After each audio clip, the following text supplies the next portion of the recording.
సహచర మంత్రివర్గ సభ్యులు గౌరవనీయులు నారాయణ గారు, వేదికపై ఉన్న గౌరవ శాసనసభ్యులు, నెరేడ్కో నేషనల్ ప్రెసిడెంట్ హరిబాబు గారు, స్టేట్ ప్రెసిడెంట్ చక్రధర్ గారు, తిరుపతిరావు గారు, వేదిక పైనున్న వివిధ కార్పొరేషన్లకు సంబంధించి చైర్మన్లు, నెరేడ్కో సభ్యులందరికీ కూడా పేరు పేరున మనస్ఫూర్తిగా నమస్కారాలు, అభినందనలు, శుభాభినందనలు. ఈరోజు నేను ఇక్కడికి వచ్చింది మళ్ళీ పడకేసినటువంటి నిర్మాణ రంగాన్ని పైకి తీసుకురావాలి అనే ధ్యేయంతో నేను ఇక్కడికి వచ్చాను. మీకందరికి కూడా నూతన సంవత్సర శుభాకాంక్షలు. తొందరలోనే సంక్రాంతి కూడా వస్తుంది. సంక్రాంతి శుభాకాంక్షలు. ఇదే కాకుండా భవిష్యత్తులో కన్స్ట్రక్షన్ యాక్టివిటీకి పెద్ద బూస్టప్ రావాలని మనస్ఫూర్తిగా నూతన సంవత్సరంలో కోరుకుంటున్నాను. ఈరోజు మీరు చూస్తే ఎన్నికలప్పుడు మేము చూసాం, నిర్వీర్యమైన రాష్ట్రం, ఎక్కడికి పోయినా సమస్యల వలయం, అన్ని రంగాలు కూడా పతనావస్థకు చేరిపోయినాయి. నిర్మాణ రంగం అయితే అడ్రస్ లేకుండా పోయే పరిస్థితి వచ్చింది. మేము ఆ రోజు ఒకే మాట చెప్పాం, మమ్మల్ని ఆశీర్వదించండి, మళ్ళీ ఆంధ్ర రాష్ట్రాన్ని అన్ని రంగాలలో అభివృద్ధి చేసే బాధ్యత మేము తీసుకుంటామని చాలా స్పష్టంగా ఆ రోజు మీ అందరికీ హామీ ఇచ్చాం. మా హామీలు నమ్మారు. ఎప్పుడూ చరిత్రలో నేను చాలాసార్లు ఎన్నికల్లో పోటీ చేశాను, కానీ స్ట్రైక్ రేట్ చూస్తే 93%, అంటే పెట్టిన అభ్యర్థుల్లో 93% గెలిచారు. అదే సమయంలో 57% ఓట్లు కూడా వేశారు. ఆ నమ్మకంతోనే మేము వచ్చిన వెంటనే మీరు ఒక్కసారి ఆలోచిస్తే పునర్నిర్మాణం ప్రారంభించాం. ఎటు చూసినా విధ్వంసమే, ఎటు చూసినా అంధకారమే. ఎటు పోవాలంటే కూడా ఇప్పటికి కూడా మాకు ఇంకా చాలా సమస్యలు ఉన్నాయి. కానీ అడుగడుగునా ప్రతి ఒక్కరోజు కూడా ఆలోచిస్తున్నాం. ఆలోచించి నిన్నే మీరు చూస్తే ప్రధానమంత్రి గారు వచ్చి ఆంధ్రప్రదేశ్ రాష్ట్ర చరిత్రలో ఎప్పుడూ రాని విధంగా 2,08,000 కోట్ల రూపాయలకు ఫౌండేషన్లు వేశారు. ఇంకో పక్క ఇనాగరేషన్లు చేశారు. అంటే ఇప్పుడిప్పుడే కొత్తగా పెట్టుబడులు వస్తున్నాయి. విశ్వాసం పెరుగుతా ఉంది. బ్రాండ్ ఏపీ ఇప్పుడిప్పుడే మళ్ళీ ముందుకు పోయే పరిస్థితి వస్తూ ఉంది. దీంట్లో అనేక రంగాలు పెట్టుబడులు వస్తున్నాయి. ఆ రంగాలు మీరు చూస్తే ఎప్పుడు కూడా నూతనమైన రంగాలను అందిపుచ్చుకోవడంలో ఒక పక్కన ఎన్డీఏ కానీ తెలుగుదేశం పార్టీ కానీ ఎప్పుడూ ముందుంటాం. ఈరోజు మీరు చూస్తున్నారు, 95లో హైదరాబాద్లో ఏమీ లేని సమయంలో అంచెలంచెలుగా అభివృద్ధి చేసి ఈరోజు ఇండియాలోనే నెంబర్ 1 సిటీగా, మోస్ట్ లివబుల్ సిటీగా తయారు చేశామంటే ఆ రోజు చేసిన ఫౌండేషనే. అక్కడ కూడా ఆ రోజు నిర్మాణ రంగమే లేదు. అలాంటి నిర్మాణ రంగాన్ని ముందుకు తీసుకుపోయాం. స్టెప్ బై స్టెప్ అభివృద్ధి చేశాం, ముందుకు వచ్చాం. ఈరోజు మీరు చూస్తే ఒక్క విషయం మనం గుర్తుపెట్టుకోవాలి, ఒక ఎకో సిస్టమ్ క్రియేట్ కావాల్సిన అవసరం ఉంది. ఒక పక్క ఇండస్ట్రీస్ రావాలి, ఒక పక్క వ్యవసాయం అభివృద్ధి కావాలి, పర్యాటక రంగం కూడా ఊపందుకోవాలి. ఇంకొక పక్కన ఇవన్నీ ఎంత పెద్ద ఎత్తున పెరిగితే అంత పెద్ద ఎత్తున రియల్ ఎస్టేట్ కానీ నిర్మాణ రంగం కానీ ముందుకు పోయే పరిస్థితి వస్తుంది. ఒక నిర్మాణ రంగంలో మేము అనేకసార్లు చెప్పాం, 30-40 లక్షల కుటుంబాలు నిర్మాణ రంగం పైన ఆధారపడుతున్నారు. గడచిన 5 సంవత్సరాల్లో ఇసుక కూడా దొరకని పరిస్థితి ఉంటే నేను వస్తానే ఉచిత ఇసుక మళ్ళీ తీసుకొచ్చి ఎవ్వరు కూడా ఇసుక కొరత లేకుండా చేయగలిగాం. ఎక్కడైనా సరే నేను ఒకటే మిమ్మల్ని కోరుతున్నా, మీకు ఎవ్వరికి ఇసుక దొరకకపోతే నిర్మాణ రంగంలో మీరు దబాయించి తీసుకునే హక్కు ఈ ప్రభుత్వం మీకు ఇచ్చిందని చెప్పి కూడా నేను మీకు తెలియజేస్తున్నా. ఈరోజు ఇక్కడ చూసినప్పుడు ఈ సంస్థ కూడా 1995లో ఏర్పాటైంది. ఆ సంవత్సరం నేను హైదరాబాద్లో మొట్టమొదటిసారిగా ముఖ్యమంత్రిగా నిర్మాణ రంగాన్ని కూడా ప్రారంభించిన డెవలప్మెంట్ స్టార్ట్ చేశాం. అక్కడి నుంచి అంచెలంచెలుగా పెరిగింది. ఈరోజు ఇంకొక పక్కన మనం చూస్తే రియల్ ఎస్టేట్ రంగం 7.3% ఈరోజు జీడిపిలో ఉంది. ఇది 2047కి 20% పెరుగుతుందని $5.8 ట్రిలియన్ ఆర్జిస్తుందని చెప్పి కూడా ఒక ఎస్టిమేట్ తయారు చేశారు. ఒక విషయం మనం గుర్తుపెట్టుకుంటే అన్ని రంగాలు అభివృద్ధి చేస్తే అల్టిమేట్గా ప్రజల జీవన ప్రమాణాలు పెరగాలంటే నిరంతరం నిర్మాణ రంగం అభివృద్ధి అవుతూనే ఉంటుంది. ఒక ఇల్లు కడతాం, డబ్బులు వస్తాయి, మళ్ళా కొట్టేసి ఇంకొక ఇల్లు కట్టే పరిస్థితికి వస్తారు. అంటే ఎవరైనా సరే ఈ సివిలైజ్డ్ వరల్డ్లో ఒక నాగరిక ప్రపంచంలో నిర్మాణం అనేది కంటిన్యూగా జరుగుతుంది. ఏ సొసైటీ అయితే బాగా అభివృద్ధి అవుతుందో అక్కడ ఈ డెవలప్మెంట్ అనేది అనునిత్యం కూడా ముందుకు పోయే పరిస్థితి వస్తుంది. ఈరోజు ఇక్కడ చూస్తే నేరడ్కో కూడా ఒక పక్క క్రీడా ఉన్నారు, ఒక పక్క క్రీడా ఉంది, ఇంకొక పక్క నేరడ్కో ఉంది. మీరిద్దరు కూడా బ్రహ్మాండంగా పనిచేస్తున్నారు. ఇద్దరూ కలిసి ఎప్పటికప్పుడు నిర్మాణ రంగాన్ని అభివృద్ధి చేయడానికి మీరు ముందుకు రండి. మీరే కాకుండా చిన్న ఆర్గనైజేషన్స్ వాళ్ళు కూడా కోరుతున్నా, ఈ ప్రభుత్వం మీకు అండగా ఉంటాం, ట్రాన్స్పరెంట్గా ఉంటాం, రియల్ టైంలో మీ సమస్యల పరిష్కారం చేయడానికి మేము ముందుంటామని చెప్పి కూడా మీ అందరికీ హామీ ఇస్తున్నా. ఇదే కాకుండా ఈరోజే నారాయణ గారు చెప్పారు,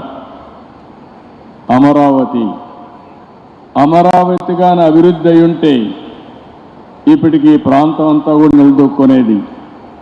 ఒక అమరావతిని పూర్తిగా నిర్వీర్యం చేసి రాష్ట్రంలో నిర్మాణ రంగం అనేది నిలదొక్కోకుండా చేసే పరిస్థితికి వచ్చారు. ఇంకో పక్కన ఎక్కడ చూసినా డెమాలిషన్ చేయడం, భయభ్రాంతులను చేయడం, ఇలాంటి చాలా కార్యక్రమాలు కూడా జరిగాయి. 5 సంవత్సరాలు నేను చూశాను. అన్ని రంగాల కంటే నిర్మాణ రంగం పూర్తిగా దెబ్బతినే పరిస్థితికి వచ్చింది. ఈరోజు మళ్ళీ మీరు చూసినప్పుడు ఈ 7 నెలలే మేము వచ్చిన తర్వాత 7 నెలలు అయింది. బిల్డ్ ఏపీ అనే నినాదంతో ఈరోజు మనందరం ముందుకు పోతున్నాం. నిర్మాణ రంగానికే కాకుండా అనుబంధ రంగాల్లో అన్నిటికీ ప్రాధాన్యత ఇచ్చాం. ఈ ప్రాధాన్యత వల్ల ఎక్కడికక్కడ ఒక పద్ధతి ప్రకారం ఇవన్నీ జరిగే పరిస్థితికి వస్తున్నాయి. మీరు ఒక పక్కన చూస్తే నా జీవితంలో ఎప్పుడూ చూడని విధంగా ఈరోజు భూ సమస్యలు వచ్చాయి. నాకు వచ్చే 100 పిటిషన్లు వస్తే అందులో 60-70 ల్యాండ్ రిలేటెడ్ సమస్యలే వచ్చాయి. రికార్డ్స్ తారుమారు చేశారు, భూ కబ్జాలు చేశారు, ఒకరి భూమిని ఇంకొకరు రాహించారు.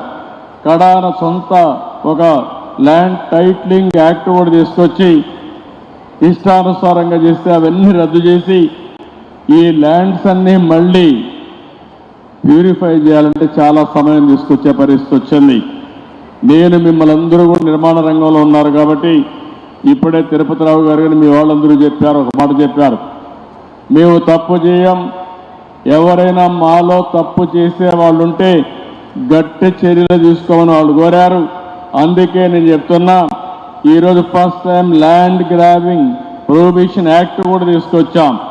ఎవరైనా కానీ ల్యాండ్ గ్రాబింగ్ చేస్తే మాత్రం ఎవరిని వదిలిపెట్టమని చెప్పి కూడా నేను మీకు తెలియజేసుకుంటున్నా.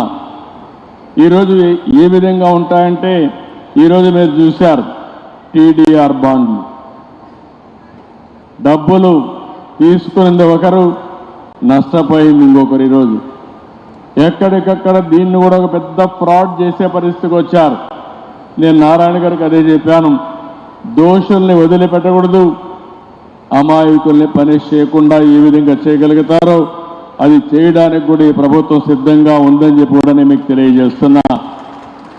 ఈరోజు మీరు అందరూ ఒకసారి గుర్తుపెట్టుకుంటే 2047 విజన్ డాక్యుమెంట్ ప్రధానమంత్రి గారు వికసిత్ భారత్ తయారు చేశారు. అదే సమయంలో ఆంధ్రప్రదేశ్ రాష్ట్రం స్వర్ణ ఆంధ్రప్రదేశ్ విజన్ డాక్యుమెంట్ తయారు చేశాం. అందులో కూడా 2.5 ట్రిలియన్ యుఎస్ ఎకానమీకి నాంది పలికేట్టుగా ముందుకు పోతున్నాం. ప్రతి ఒక్కరి తలసరి ఆదాయం $43,000 2047 ఉండాలని నిర్దిష్టమైన ప్రణాళికలు తయారు చేశాం.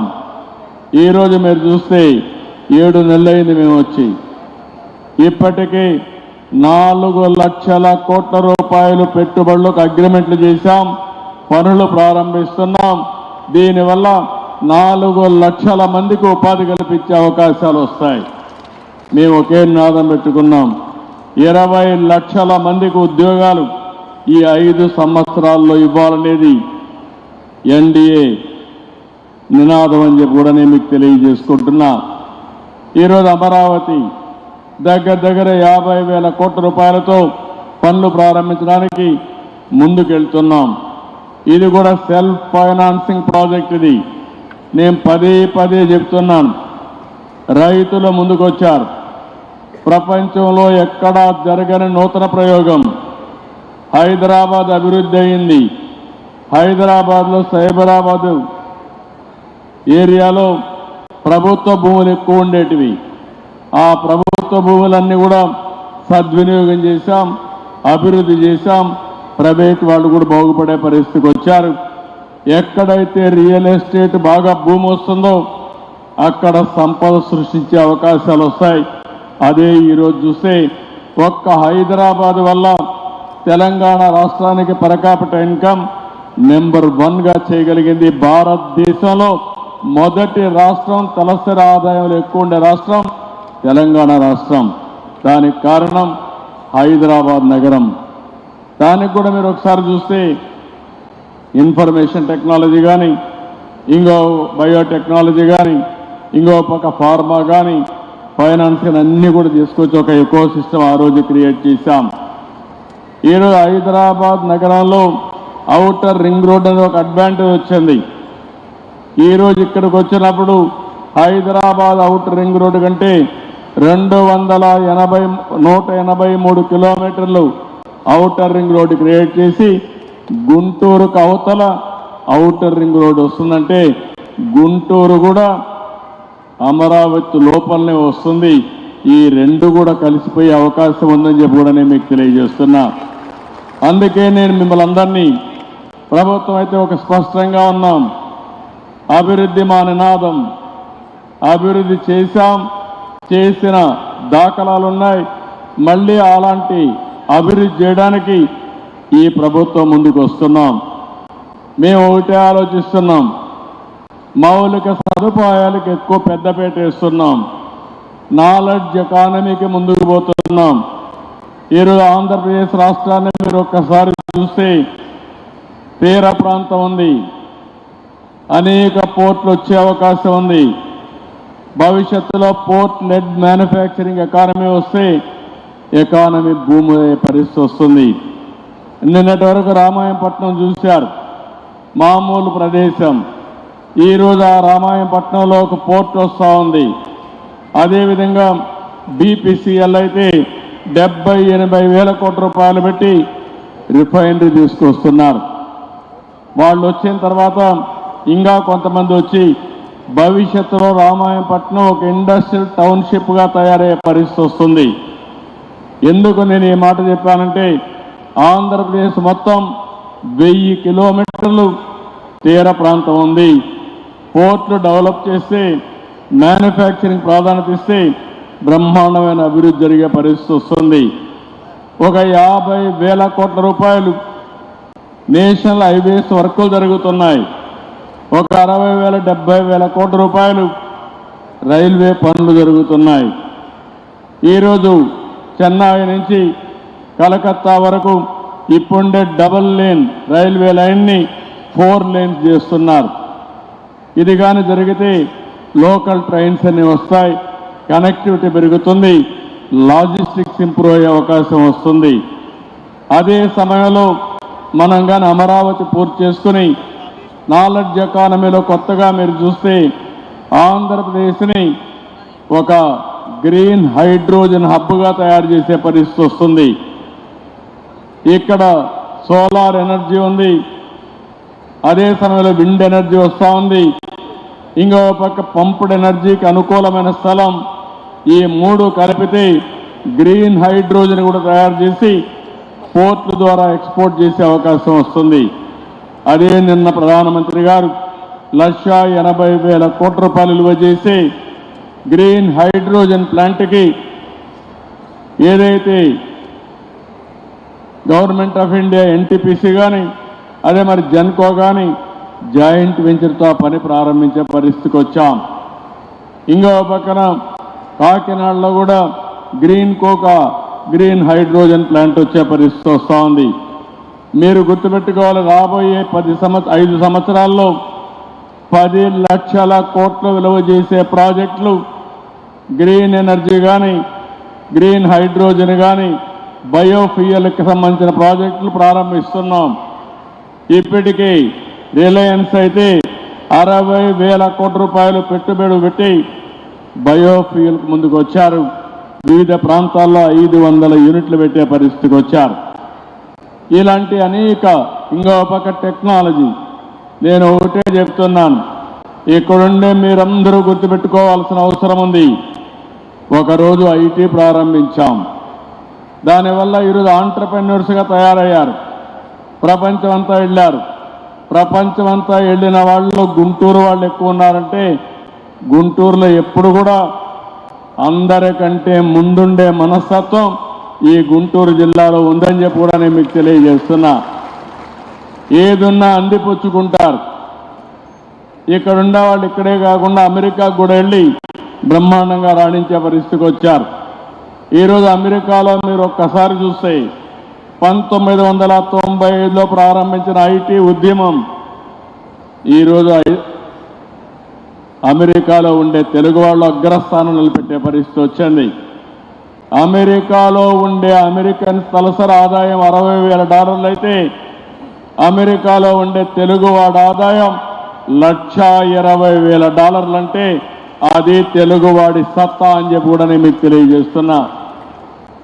అలాంటి వాతావరణాన్ని ఇక్కడ ఎందుకు క్రియేట్ చేయలేమని నేను అడుగుతున్నాను. అక్కడ సంపద సృష్టించగలిగాం, అక్కడ బ్రహ్మాండమైన ప్రోగ్రెస్ స్థాపించగలిగాం.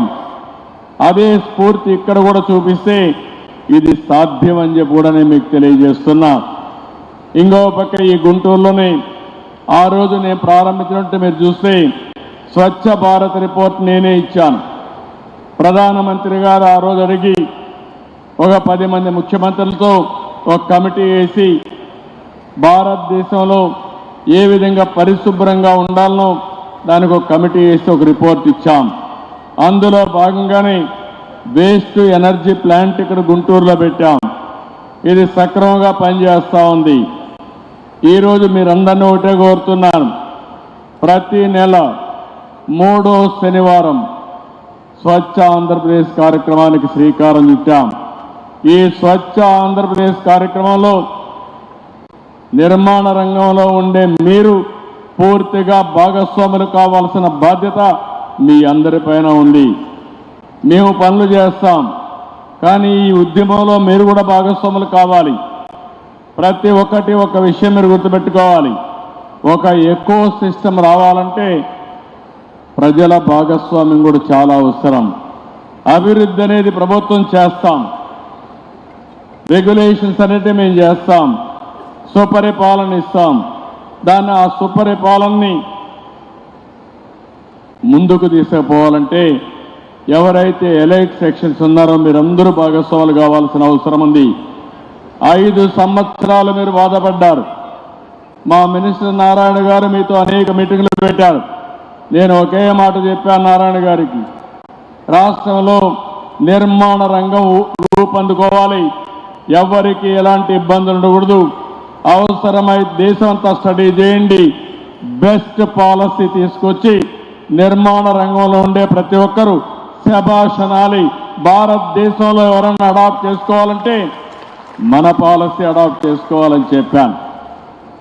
దానిపైన మీ అందరితో కూర్చొని అనేక సార్లు మీటింగ్ పెట్టాడు.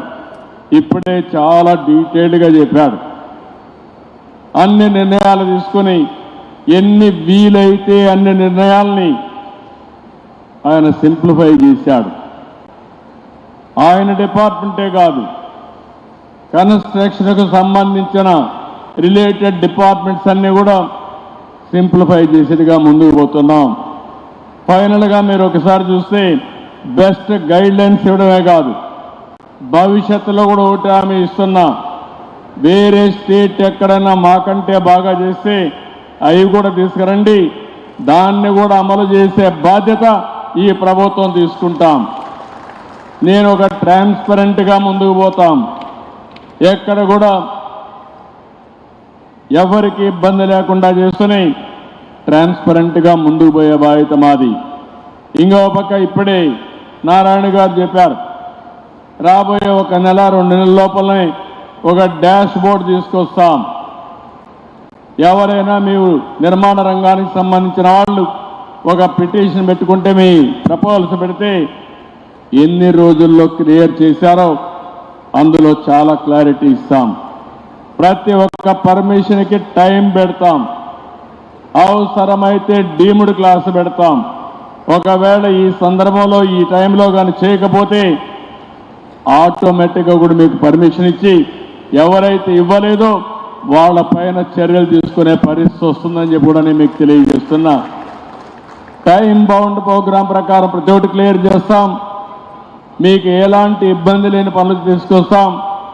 మీరు కూడా ఎక్కడ తప్పుడు చేయకుండా, ఎక్కడ కూడా మిస్టేక్ చేయకుండా, మన వాళ్ళు అన్నిట్లో చాలా ఫాస్ట్గా ఉంటారు. కానీ ఫాస్ట్గా ఉండే సమయంలో కొంతమంది అడ్డదారిలో పోవాలని చెప్పి కూడా ఆలోచిస్తారు. అలాంటి వ్యక్తుల వల్ల కూడా చెడ్డ పేరు వస్తుంది. ఇప్పుడు డ్రోన్స్ వచ్చాయి, టెక్నాలజీ పర్ఫెక్ట్గా వచ్చింది. ఇంత మునిపే తిరుపతిరావు గారు చెప్పినట్టు బిల్డింగులు కట్టినాక యాక్షన్ తీసుకోకర్లేదు. నెలకొక్కసారి ఒక డ్రోన్ పంపిస్తే మా నారాయణ గారు ఆటోమేటిక్గా రికార్డ్ అయిపోతాయి. మీరు ఫౌండేషన్ వేయాలనుకుంటే ఏక మునిపే దాన్ని నిలబెట్టే పరిస్థితి, శక్తి ఈరోజు గవర్నమెంట్కి ఉంది. అది కూడా చేయొచ్చు అని చెప్పి కూడా నేను మీకు తెలియజేస్తున్నా.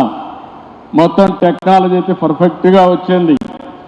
సెటిలైట్ వచ్చింది, డ్రోన్స్ వచ్చాయి, సీసీటీవీ కెమెరాలు వచ్చేసాయి. నేను అందరికంటే ముందుంటాను. I'm talking now deep technology మాట్లాడుతున్నది, ఆల్ వాక్స్ ఆఫ్ లైఫ్. ఒకసారి ఈ టెక్నాలజీని కానీ కరెక్ట్గా అనుసంధానం చేసుకుని ఇప్పుడు నిర్మాణ రంగాన్ని కూడా చూస్తున్నాను. నూతన వరవళ్లకు శ్రీకారం చుట్టారు. ఆర్టిఫిషియల్ ఇంటెలిజెన్స్ ఉపయోగించుకుంటున్నారు. కొత్త క్రియేటివిటీ పెట్టి మీ కస్టమర్స్కి ఎలాంటి మెరుగైనటువంటి క్రియేటివ్ సర్వీసులు ఇవ్వాలనో మీరు ఆలోచించే పరిస్థితికి వచ్చారు. నేను మళ్ళీ చెప్తున్నా, ఆంధ్రప్రదేశ్ పరిస్థితి అయితే ఇప్పుడిప్పుడే ప్రారంభిస్తున్నాం. నిన్నటి వరకు పడుకున్న మిమ్మల్ని అందరినీ లేచి కూర్చొని పెట్టాం. ఇంకా మీరు నడవాలి, నడిచిన తర్వాత పరిగెత్తాలి. ఇంకా ఆ స్టేజ్కి రాలేదు. ముందు రాష్ట్రానికి ఆక్సిజన్ లేకుండా వెంటిలేటర్ పైన ఉంటే ఇప్పుడిప్పుడే వెంటిలేటర్ తీసి కొద్దిగా ఆక్సిజన్ ఇచ్చి ముందుకు పోయే పరిస్థితికి వచ్చాం. నేను ఇవన్నీ అతిశయోక్తి కింద చెప్పడం లేదు.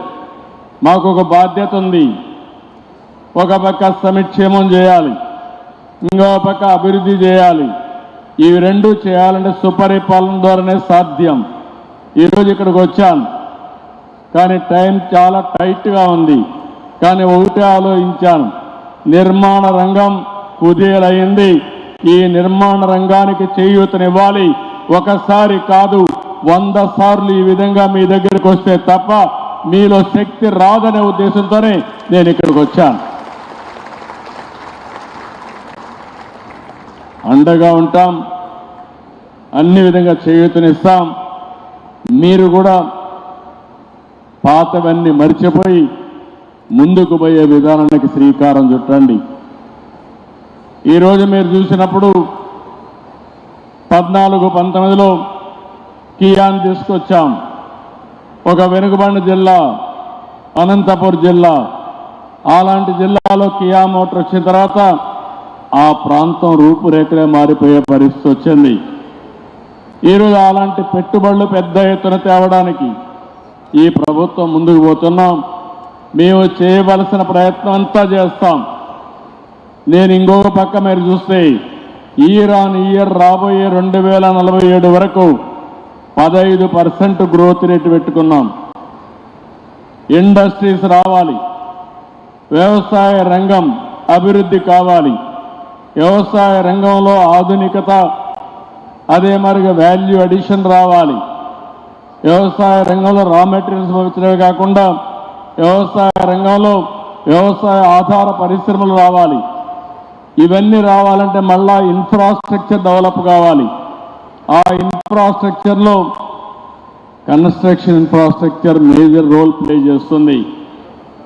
దీన్ని ఈరోజు గుర్తించడం కాదు, 95-96 నేను గుర్తించి అప్పట్లో నేషనల్ అకాడమీ ఆఫ్ కన్స్ట్రక్షన్ తీసుకొచ్చాను. ఇప్పుడే మీ ప్రెసిడెంట్ గారు హరిబాబు గారు చెప్పారు మేము స్కిల్ డెవలప్మెంట్ చేస్తామని. నేను ఆ రోజే నేషనల్ అకాడమీ ఆఫ్ కన్స్ట్రక్షన్ పెట్టి తెలుగు వారు ఎప్పుడు కూడా కన్స్ట్రక్షన్లో ముందు ఉన్నారు. దేశమంతా కన్స్ట్రక్షన్ అంటే మన కంపెనీలో ఉన్నాయి, కానీ మనలో కూడా ఇంకా మేషనర్స్ కానీ కార్పెంటర్స్ కానీ లేకుంటే వేరియస్ కన్స్ట్రక్షన్ వర్కర్స్లో స్కిల్స్ తక్కువ ఉన్నాయి. ఈరోజు మోడర్నైజేషన్ వచ్చింది, మోడర్న్ టూల్స్ వచ్చాయి, ఎక్విప్మెంట్ వచ్చింది. మనం అవన్నీ ఉపయోగించుకొని స్కిల్ డెవలప్మెంట్ చేస్తే వారు చెప్పినట్టు 500 రూపాయలు సంపాదించే వ్యక్తి 1500 రూపాయలు సంపాదించే పరిస్థితి వస్తుంది. అంటే 3 రెట్లు ఆదాయం పెరగగలిగితే దీనివల్ల అనేక విధాలుగా ఎకానమీకి ఒక బూస్ట్ వచ్చే అవకాశం వస్తుంది. నేను ఇలాంటి వినూత్నమైన ఆలోచనలు కూడా చేస్తున్నాం. ఈరోజు మీరు చూస్తే మనమందరం కూడా ఒక విషయం గుర్తుపెట్టుకోవాలి. ప్రపంచం మొత్తం డేటా అంతా ఉంది. భవిష్యత్తులో డేటా అనేది ఒక పెద్ద ఆస్తిగా తయారవుతుంది. ఎప్పుడైతే డేటా ఉందో రియల్ టైంలో సెటిలైట్ కానీ లేకపోతే డ్రోన్ కానీ సీసీటీవీ కెమెరా కానీ సెల్ ఫోన్ ద్వారా రియల్ టైం ఇన్ఫర్మేషన్ గ్యాదర్ చేసే పరిస్థితి వస్తుంది. ఆర్టిఫిషియల్ ఇంటెలిజెన్స్ మెచ్యూర్ అయింది. భవిష్యత్తులో మీరు అందరూ కూడా గుర్తుపెట్టుకోవాల్సిన అవసరం ఉంది. ఒకప్పుడు ఐటీ గురించి మాట్లాడాం, ఐటీ లిటరేట్గా ఉండాలని చెప్పి అన్నాం. ఇప్పుడు ఆర్టిఫిషియల్ ఇంటెలిజెన్స్ని ప్రతి ఒక్కరూ అడాప్ట్ చేసుకుని మీ నిజ జీవితంలో ఆర్టిఫిషియల్ ఇంటెలిజెన్స్ వాడుకోగలిగితే మీరు నిర్ణయాలు కూడా 90% మంచి నిర్ణయాలు తీసుకునే అవకాశం వస్తుంది.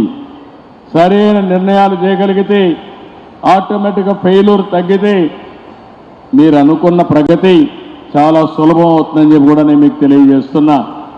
అందుకే ఒకప్పుడు నేను ఇన్ఫర్మేషన్ టెక్నాలజీ ప్రాధాన్యత ఇమ్మన్నాను. ఇప్పుడు అందరికీ చెప్తున్నా ఆర్టిఫిషియల్ ఇంటెలిజెన్స్ కూడా అడాప్ట్ చేసుకోండి.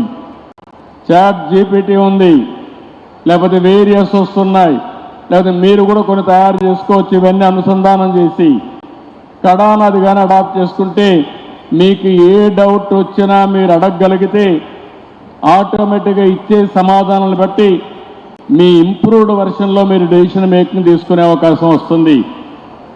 అది కన్స్ట్రక్షన్లో కావచ్చు, లేకపోతే మీ బిజినెస్లో కావచ్చు, ఏదైనా ఇది సాధ్యం అని చెప్పి కూడా నేను మీకు తెలియజేస్తున్నా. అందుకని ఈరోజు మళ్ళీ మిమ్మల్ని అందరినీ కోరేది నిర్మాణ రంగం అనేది ఆంధ్రప్రదేశ్లో నూతన ఒరవడికి శ్రీకారం చుట్టాలని నేను ఆలోచిస్తున్నా. దేశంలోనే అమరావతి లాంటి నగరం ఇప్పట్లో రాదు, కొత్త నగరం.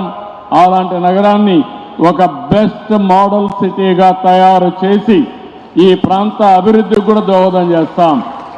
నేను ఒక అమరావతి కాదు, ఒక విశాఖపట్నం, ఒక గుంటూరు, లేకపోతే ఒక నెల్లూరు, ఒక కర్నూలు, ఇలాంటి నగరాలన్నీ కూడా అభివృద్ధి చేస్తాం. ఒక తిరుపతి, ఇలాంటి నగరాలు కూడా అభివృద్ధి చేస్తాం.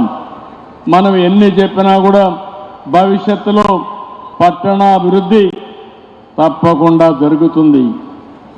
అలాంటి అర్బనైజేషన్లో మన నగరాలు కూడా అగ్రస్థానంలో ఉండాల్సిన అవసరం ఉంది. అవి ఉండాలంటే మళ్ళీ నిర్మాణ రంగం ముందుకు పోవాలి. నిర్మాణ రంగంలో ఉండే నెరేడ్కో కానీ మిగిలిన ఆర్గనైజేషన్స్ కానీ పోటీ పడి మీరు పనిచేయాలని మనస్ఫూర్తి కోరుకుంటూ ఈ నూతన సంవత్సరం ఈ కార్యక్రమం ప్రారంభించాం. I wish all the best. ఈరోజు మిమ్మల్ని అందరినీ చూసాం. ఇప్పుడే మా మిత్రుడు చెప్తున్నాడు అనాథరైజ్డ్ లేఅవుట్స్ అన్ని నియంత్రించాలని. నేను ముందే చెప్పా, మా నారాయణ గారు ఆ పని మీద ఉన్నారు. నేను ఒకటే చెప్తున్నా, ఎవరైనా సరే భవిష్యత్తులో అనాథరైజ్డ్ కన్స్ట్రక్షన్ దగ్గరికి రావద్దండి. మీరు కూడా పూర్తిగా సహకరించండి. నేను ఈ రాష్ట్రంలో ఒకటే చెప్తున్నాను, ప్రభుత్వం ట్రాన్స్పరెంట్గా ఉంటాం, గుడ్ గవర్నెన్స్ ఇస్తాం. అదే సమయంలో కొన్ని పనులు నేను చూస్తున్నాను. చెడు పని చేయాలంటే చాలా సులభం, చెడగొట్టాలంటే కూడా చాలా సులభం. ఒక మంచి పని చేయాలంటే చాలా కష్టం. నేను ఈరోజు మీరు చూస్తే ఉచితంగా ఇసుక ఇవ్వాలి అని ఆలోచించాను. అంత మునుపు మొత్తం మొనోపలీ చేసి ఇల్లీగల్గా తవ్వి ఇష్టానుసారంగా చేసే పరిస్థితికి వచ్చారు. నేను ఉచిత ఇసుక ఇస్తానంటే నాకు కొన్ని సమస్యలు వచ్చాయి. నేను ఒకటే చెప్పాను, ఎట్టి పరిస్థితుల్లో ఉచిత ఇసుక ఇస్తాన్నాం, ఫ్రీ శాండ్ ఇస్తాన్నాం, ఎవరు వచ్చినా వదిలిపెట్టనని చెప్పి ఇప్పటికే చాలా వరకు సక్సెస్ అయ్యాం. అక్కడక్కడ ఇంకా అసాంఘిక శక్తులు కానీ స్వార్థపరులు కానీ వచ్చి ఇలాంటి పనులు ఇంకా అక్కడక్కడ చేసే పరిస్థితి వస్తున్నారు. దానికి కూడా ఆల్ కలెక్టర్స్కి ఆదేశాలు ఇచ్చాం, పోలీస్కి ఆదేశాలు ఇచ్చాం. వేరే రాష్ట్రాల్లో ఎక్కడికక్కడ సీసీటీవీ కెమెరాలు కూడా పెట్టి కంట్రోల్ చేసే పరిస్థితికి వచ్చాం. నేను మిమ్మల్ని కూడా ఒకటే కోరుతున్నా, మీరు కానీ సెల్ఫ్ డిసిప్లిన్ పెట్టుకొని అనాథరైజ్డ్ కన్స్ట్రక్షన్స్ మీరు కంట్రోల్ చేయడం, ఎవరైనా చేస్తే మీకు మొహమాటం ఉంటే రియల్ టైంలో మాకు కూడా చెప్పగలిగితే ఆటోమేటిక్ కంట్రోల్ చేస్తాం. మా ప్రభుత్వ యంత్రాంగాన్ని కూడా చాలా క్లియర్గా ఆథరైజ్ చేస్తున్నాం, గట్టిగా చెప్తున్నాం. ఒకవేళ ఎవరైనా ఫెయిల్ అయితే మా వాళ్ళపైన కూడా చర్యలు ఉంటాయి తప్ప ఎవరిని వదిలిపెట్టమని చెప్పి మరొకసారి తెలియజేసుకుంటూ, ఈరోజు ఒక మంచి అనుభవం. నేను ఇక్కడికి వచ్చాను, ఇక్కడ మొత్తం చూశాను. కన్స్ట్రక్షన్కు సంబంధించిన అందరూ కూడా ఇక్కడ సమావేశం అయ్యారు. ఒక పక్కన material manufacturers, suppliers, financiers, construction చేసే వ్యక్తులు అందరూ కూడా ఇక్కడే ఉన్నారు. మీరందరూ కలిసి ఒక మంచి సిస్టానికి ప్రభుత్వం కూడా ఇక్కడ మీకు అందుబాటులో ఉంది. అందరం కలుద్దాం, అందరం కలిసి ఒక బెస్ట్ ఎకో సిస్టమ్ కన్స్ట్రక్షన్ ఇండస్ట్రీలో తీసుకొద్దాం, బెస్ట్ ప్రాక్టీసెస్కి రూపకల్పన చేద్దాం అని చెప్పి తెలియజేసుకుంటూ, అలాంటి శుభం జరగాలని మరొక్కసారి మనస్ఫూర్తిగా ఆకాంక్షిస్తూ అందరికీ నమస్కారాలు. జై హింద్, జై హింద్.